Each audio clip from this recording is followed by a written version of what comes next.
नमस्कार, आपका स्वागत है न्यूज़ ऑल एरिया चैनल पर। और हम खबर की शुरुआत करते हैं पूरे इंडिया में कोरोना केसेस से।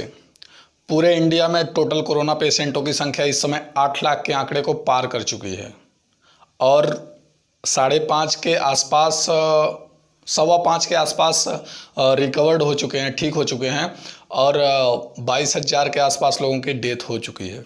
और हम अगली खबर की शुरुआत करते हैं विकास दुबे जो कि मोस्ट वांटेड अपराधी था। जब उसे पुलिस गिरफ्तार करके उज्जैन से कानपुर के लिए लेके आ रही थी तो बीच हाईवे में गोली मार दी गई।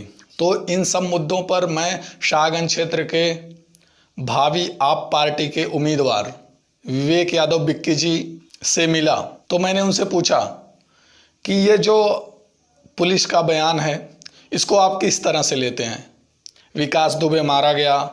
जब विकास दुबे से जुड़े इनकाउंटर के बारे में पूछताछ हमने किया विवेक यादव विक्की जी से, तो उन्होंने जो हमें बयान दिया वो आप लोग देखिए। कानपुर वाला मुद्दा है विकास दुबे को जब पुलिस गिरफ्तार की उज्जैन से और जब उनको लेके हाईवे द्वारा लेके आ रहे थे तो पता ये चला हमें मीडिया कर्मियों द्वारा कि मीडिया कर्मी की जितनी गाड़ियां थी 15 मिनट पहले किसी टोल प्लाजा के बाद उनको रोक लिया जाता है।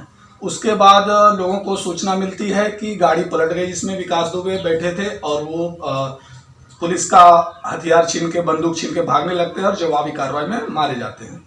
इस मुद्दे पर आपका क्या कहना? देखिए, पहली बात तो मैं ये कहूँगा कि वो गाड़ी पलटी नहीं, पलटाई गई है।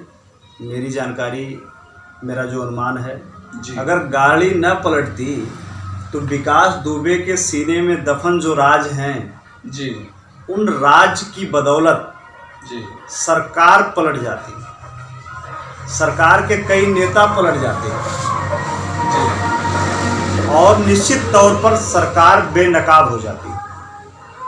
यह पूरे देश के सामने आ जाता कि भारतीय जनता पार्टी अपराधियों की शरणार्थी पार्टी है जी। जितने लोग अपराधी हैं सब भारतीय जनता पार्टी की पतित पावनी धारा में जा करके पवित्र बन जाते हैं जी जी। और विकास दुबे की जो मर्डर मिस्ट्री है, एनकाउंटर मिस्ट्री है, मैं आपको बताना चाहता हूं कि यह स्वतंत्र लोकतंत्र के लिए घातक है।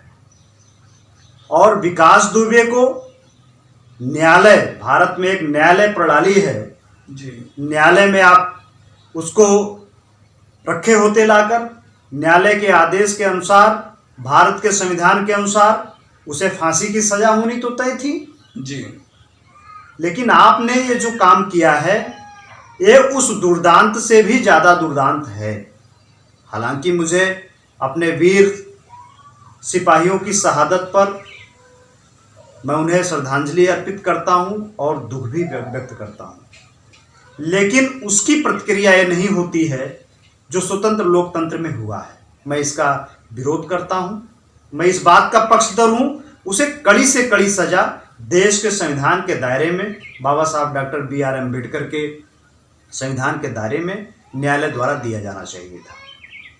यदि सरकारें अपराधियों के साथ इस तरीके की हरकतों पर उतारू होने लगेंगी तो कोई भी अपराधी, यदि उसका दिल परिवर्तित होना होगा और वह चाहेगा समाज की मुख्य धारा में आना चाहे, न्यायालय में आत्मसमर्पण करना चाहे, तो कभी वह समर्पण करने की नीयत नहीं पालेगा, क्योंकि उसे भय रहेगा कि इस तरीके का हम अपराधी हैं, हमारे साथ सरकार इस तरीके से अपराध कर सकती है। तो ये सरकारी अपराध हुआ है मेरी नज़र में, जो नहीं होना चाहिए, स्वतंत्र लोकतंत्र के लिए घातक।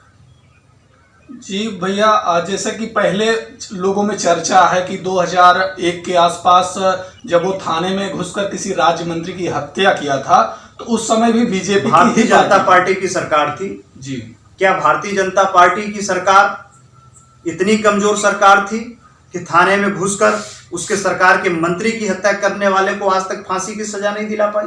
ये उनकी नाकामी का जीता जागता सबूत, इससे बड़ा और क्या हो सकता है जी। भारतीय जनता पार्टी को अपने गिरेबान में झांकना चाहिए कि उसकी सरकार में जन्म लिया अपराधी आज इस मुकाम पर पहुंच गया। हमारे प्रदेश के वीर सिपाहियों की शहादत का कारण बना। भारतीय जनता पार्टी को अपने गिरेबान में झांकना चाहिए। क्यों अपराध और अपराध की दुनिया से उन्हीं के संबंध निकलते हैं। अभी आपने देखा होगा डीएसपी देवेंद्र सिंह आतंकवादियों को अपनी गाड़ी में बैठा कर ले गया। आज भारतीय जनता पार्टी उसकी बखान कर रही, महिमा मंडन कर रही है। आखिर क्या कारण है? तमाम आतंकियों से इनके संबंध निकलते हैं, लेकिन ये खुद को मानने को तैयार कहाँ होते हैं। जाहिर सी बात है कि जनता देख रही है, जनता जान रही है, और जनता ने मूड बना लिया है कि अब की बार पाप के साथ साथ कमल भी धुल देंगे।